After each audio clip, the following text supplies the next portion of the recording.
हाय मित्रांनो, गायकवाड शशिकला ब्लॉगमध्ये तुमचं स्वागत आहे। आज मी तुमच्यासाठी एक नवीन रेसिपी घेऊन आली आहे।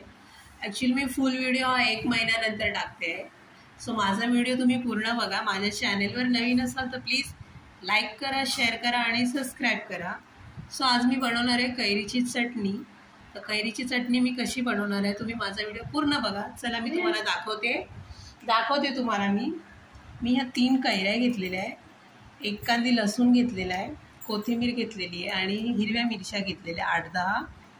सो मी आता तुम्हाला पुढची कृती सांगणार आहे नंतर। तर आता आपण अगोदर कैऱ्या सालं त्यांची काढून कापून घेऊ अगोदर। आता मी कैरी कट करून घेतली। आता मी मिक्सरच्या भांड्यात टाकणार आहे। मी मिरच्या टाकते, त्यानंतर लसूण टाकलाय, तर कैरी पण टाकणार याच्यामध्ये कट करून घेतलेली। आता अर्धा चमचा जिरे टाकले याच्यामध्ये मी, चवीनुसार मीठ, आता साखर टाकते मी याच्यामध्ये 1 चमचावर, कोथिंबीर टाकते आता मी याच्यामध्ये। आता मी हे मिक्सरला वाटून घेणार आहे बारीक। आता आपली कैरीची चटणी वाटून झाली आहे, तुम्ही बघू शकता। अशा प्रकारे वाटायची जाडसर। व्हिडिओ आवडला तर प्लीज लाईक करा, शेअर करा आणि सबस्क्राईब करा मित्रांनो।